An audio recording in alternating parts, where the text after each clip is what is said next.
Hey everybody, Tim here with today's review of James Bond movie number 24, Spectre.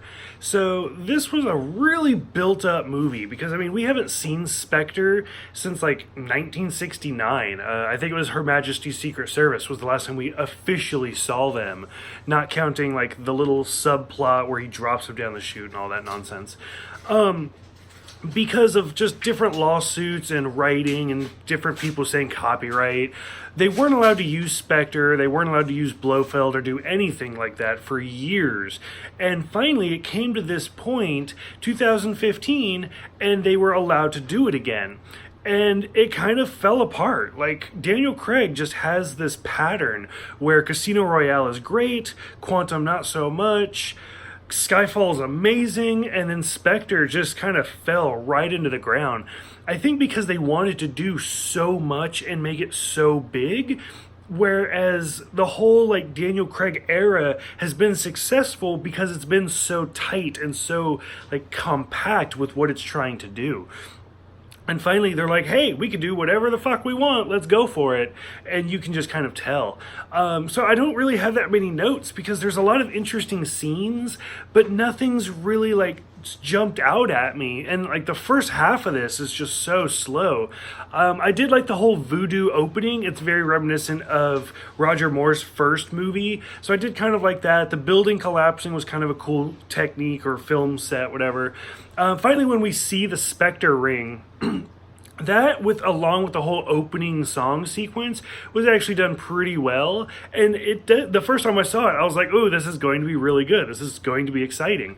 And it doesn't. The whole helicopter fight was actually pretty badass, but what's a Bond movie without a badass fight sequence?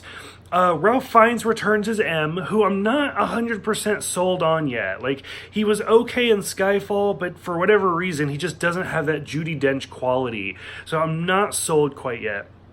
Andrew Scott is in this, which I don't remember knowing who he was the first time I saw this movie. And now that I've seen like Sherlock and stuff like that, now I know who Andrew Scott is. So that just kind of made him being the villain that much more. And of course, as soon as he walked in, I was like, oh, there's the bad guy. I gotcha. And he plays C. Miss Moneypenny returns, fantastic as always, with a Judi Dench cameo. So I still count her as being in this movie, although she died in the last one, whatever.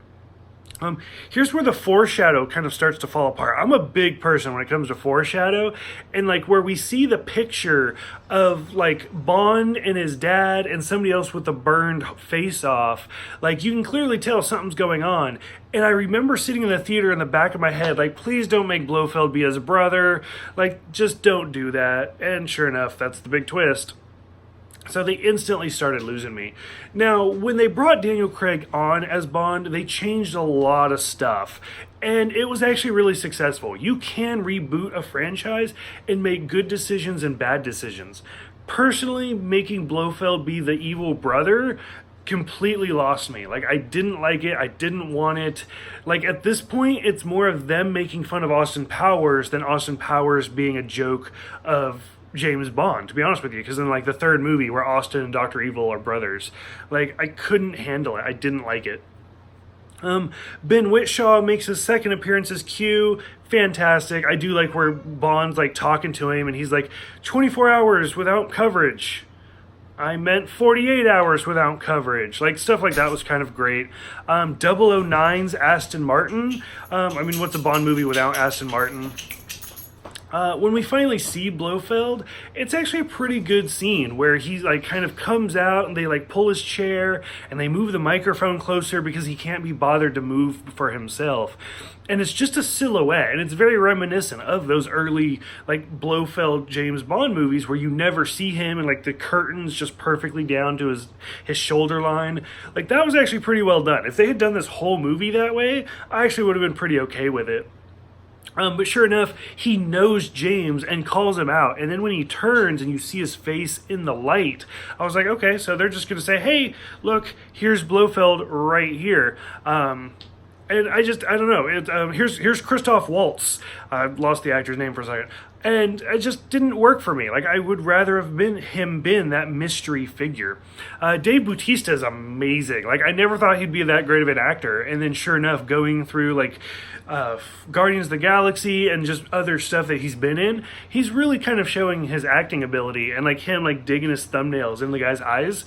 He was actually pretty good. The whole car chase was great.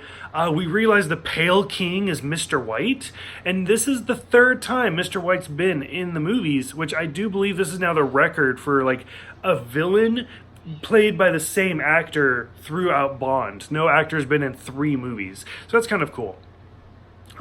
Him killing himself was a little much for me. I mean, clearly he's not going to be in the next one. Meeting his daughter, Q showing up in that little resort type thing. And then this is, again, where it starts to kind of fall apart for me, where Q shows up and he's like, yeah, Lachief, Green, so therefore Quantum, and Silva were all working for Spectre. No, just have these villains be their own people. Like, you already had like Lachief and Green kind of doing the Quantum thing, and they were doing Quantum because they couldn't do Spectre. But to now say like Lachief was working for Green, who was working for Quantum, who's working for Spectre, like, stop. You have too much of a ladder going on. And why the fuck is Silva even brought up? Like, Silva was just an MI6 agent who went crazy. At no point should he be connected with Spectre. So, again, they were just like, hey, let's do whatever we want. Let's make all of our villains the same organization. No, stop. You had a good thing going. Just keep everybody segregated and you're fine. Not everybody Bond fights has to be the same organization. I did like the line, what if I shoot you by mistake? Where, I mean, that's clearly the reference to like when Moneypenny shot him in the last movie.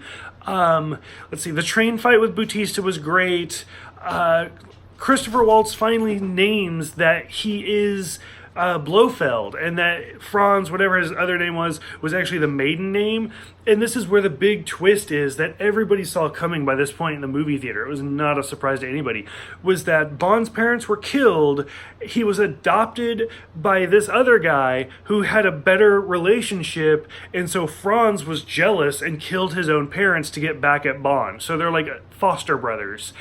Like, why? Why does that need to be a thing? Like, it just makes no fucking sense to me. And like I said, this is the first time we've seen Blofeld since 1969, and now you want them to be like brothers growing up together. I didn't like it. I did like the cat, though. He brought the cat, like the classic Blofeld cat was kind of cool. The whole big drill sequence, M and C fighting, where M is for moronic and C is for careless. And I was like, that's not what you were going to say. Like, everybody knew that.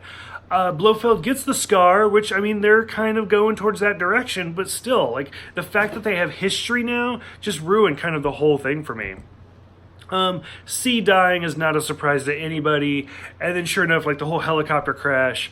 By the time we get to the end of the movie, I was just done. I was like, who cares anymore? This isn't, like, what I was expecting. I mean, if that's what they were aiming for, the unexpected, they did a great job. But I didn't need the family connection, and I didn't need everybody being under the same umbrella. It just kept bringing it down for me. So, I don't know, I had more expectations coming out of Skyfall, and then to finally get Blofeld back was really disappointing for me. I am curious to see, because Christoph Waltz is going to be in the next movie, so I'm curious to see how they tie it together with Rami Mack, the new villain of the movie, so it'll be really kind of interesting. And if Craig follows his pattern, like good, bad, this movie should be the best movie ever, which I'm really hoping for. So for those who have seen this one, what did you guys think about Blofeld finally returning after like 30 years? What did you think about Christopher Waltz's like portrayal of the character? Go ahead, let me know, and I will see you guys next April for No Time to Die.